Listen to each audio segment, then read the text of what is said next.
Oh yeah, I forgot about that. We need to know about that. I don't know enough about it. I know some. Does anybody remember reading in the history books when you went to high school about Germany, how the Nazis took power? They had a little event called the Reichstag Fire where they burned their own parliament building down and blamed it on some kid that had an IQ of about 12. One guy burned their whole parliament building down. Of course, that was provocatory by Hitler's brown shirts. Said he was a communist.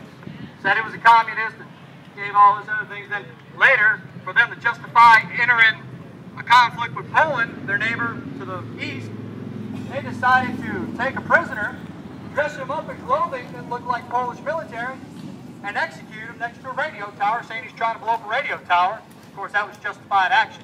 There's a history of government-sponsored terrorism that I'm trying to get through to y'all. Let's move a little bit forward in time to 60s. We had a little war back then. It really wasn't a war, but it was. But then it was called Vietnam. Why did we enter Vietnam?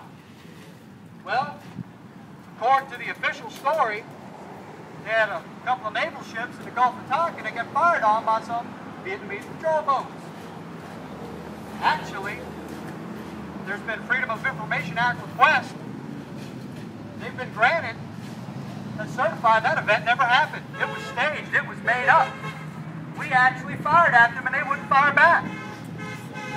The reason that we had to make that up is because we were losing a CIA-driven war in a country that we had no business being in.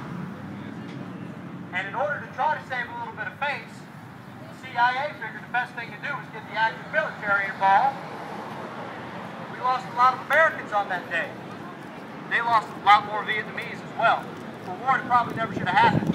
Because, like Theodore Roosevelt said, when he paraded the Great White Fleet around the world, speak softly but carry a big stick. There's not one other country on the face of this earth that can stand against our nuclear arsenal. Believe me when I say that. I've been there. I've worked with nuclear submarines as a merchant mariner. I've worked on a surveillance ship that's hunted them. I can tell you right now that we could take a nuke that has multiple warheads and we could turn the entire country of North Korea into a nice, shiny glass parking lot. And you know how long it would take? About 1 minute to push a button. So, are we really threatened from a country, North Korea, that can't even fire a rocket that works? Evidently so. They want to keep us perpetually afraid that something bad's going to happen. We need to constantly be on alert with the Department of Homeland Security. They can't secure anything. They want us to live in fear. They label people that fly the Gadsden flag or wear a shirt like this. They label us as right-wing extremists. They label us terrorists, domestic terrorists. If you're a member of a militia, which is your constitutional duty, any male age 16 65 that is able to serve, if the militia is called up, is required by their constitutional duties. A lot of people don't know that. Now the militia is not out there to defend us from foreign countries way overseas. The militia is put there to protect us against our government if it requires to do so. Now, with that said, we can turn North Korea into a glass parking lot in a minute. It's a pretty bad idea to be in the militia right now.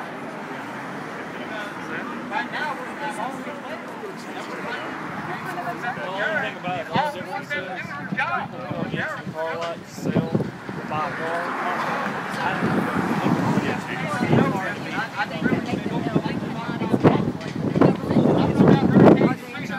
Right down the road, or any other entity, to modify themselves. There's three of us that stayed on my fire department that's over here in East Hancock. Do we believe that all people Completely destroyed by Katrina. I had a assistant fire chief that stayed with us and a captain. and accountable? It was a park construction over in Waverly. The assistant chief other captain. That's the captain's idea.